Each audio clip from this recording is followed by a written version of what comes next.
স্বাগত জানিয়ে আজকে শুরু করছি আমার নতুন ভিডিও। তো আজকে দেখাবো আমি ইলিশের একটা আইটেম। তো আজকে দেখাবো আমি দই ইলিশ। এর জন্য আমি দই নিয়েছি, দইটাকে ভালো করে জল ঝরিয়ে নিয়েছি। আর এখানে নিয়েছি কাজু আর কটা পেঁচি বাদাম, এটাকে আমি উষ্ণ গরম জলে ভিজিয়ে নিয়েছি। আর নিয়েছি কালো সর্ষে, এখানে সর্ষের তেল নিয়েছি। আর নিয়েছি কাঁচা লঙ্কা আর শুকনো লঙ্কা। তো শুরু করা যাক আজকের দই ইলিশ।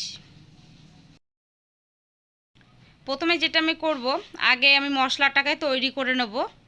এর জন্য নিচ্ছি কালো সর্ষে, এখানে আমি সাদা সর্ষে ব্যবহার করিনি।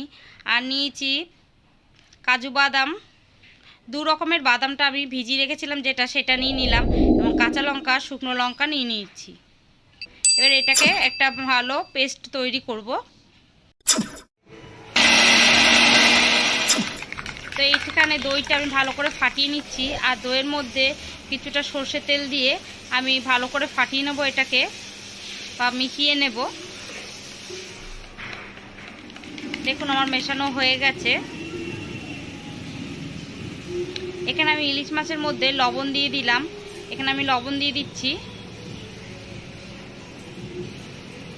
এখানে আড়াই চামচ মতন আমি লবণ দিয়েছি। আর দিয়ে দেবো হলুদ,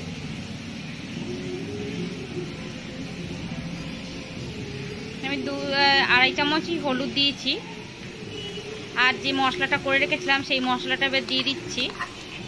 দিয়ে এটাকে ভালো করে ইলিশ মাছের সঙ্গে মাখিয়ে নেব।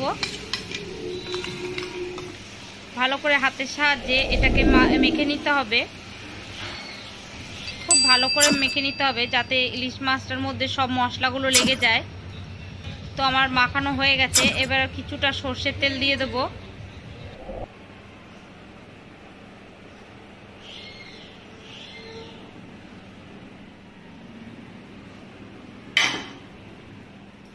সর্ষের তেল দিয়ে আবার ভালো করে মেখে নেব।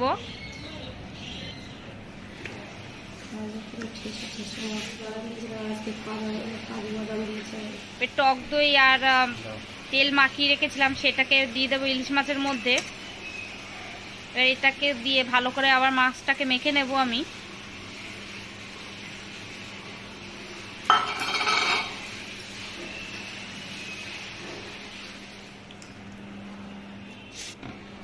তো আমার মাখানো হয়ে গেছে।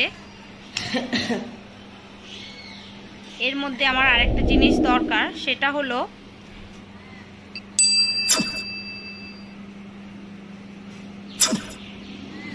কড়া আমি বসিয়ে নিয়েছি। কড়াতে গরম করে নিয়েছি তেলটাকে।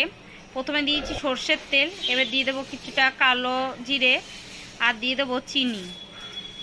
এটাকে ভালো করে নেড়ে চেড়ে নিতে হবে। এটা সিমে আছেই করতে হবে, যতক্ষণ না চিনিটা গলে যায় ততক্ষণ।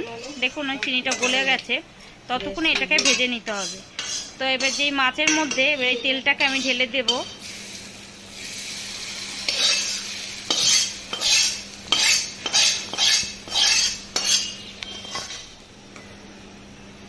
এখানে আমি 3টে কাঁচা লঙ্কা দিয়ে দিলাম। দিয়ে এবার এটাকে চামচের সাহায্যে ভালো করে আমি এটাকে মাখিয়ে নেব।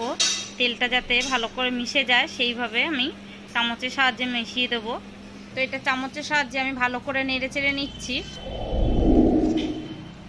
তো এটাকে আমি ঢাকা দিয়ে রেখে দিলাম কিছুক্ষণের জন্য।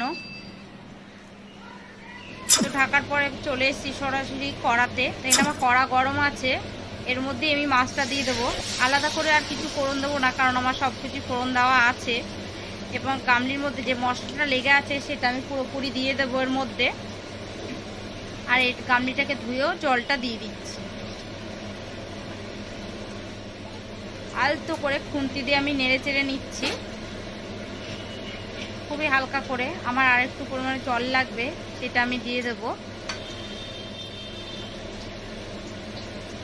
জলটার জন্য আমি আর একটু খুন্তি দিয়ে নেড়ে চেড়ে নিলাম। এরপর আমি ঢাকা দিয়ে নিচ্ছি। 20 মিনিটের জন্য আমি ঢাকা দিয়ে রাখবো। তো 20 মিনিট পরে আমি ঢাকনাটা খুলে দেখছি, দেখুন ফুটেও গেছে। আলতো করে খুন্তি দিয়ে নাড়তে হবে, কারণ মাছটা আমার সেদ্ধ হয়ে গেছে। জোরে নাড়াচাড়া করলে মাছটা ভেঙে যেতে পারে।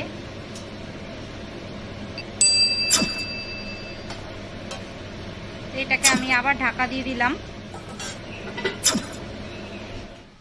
ঢাকনাটা খুলে দেখবো। দেখুন আমার মাছটা হয়ে গেছে, কারণ আমি বুঝছি যে এখানে আমার তেল ছেড়ে দিয়েছে।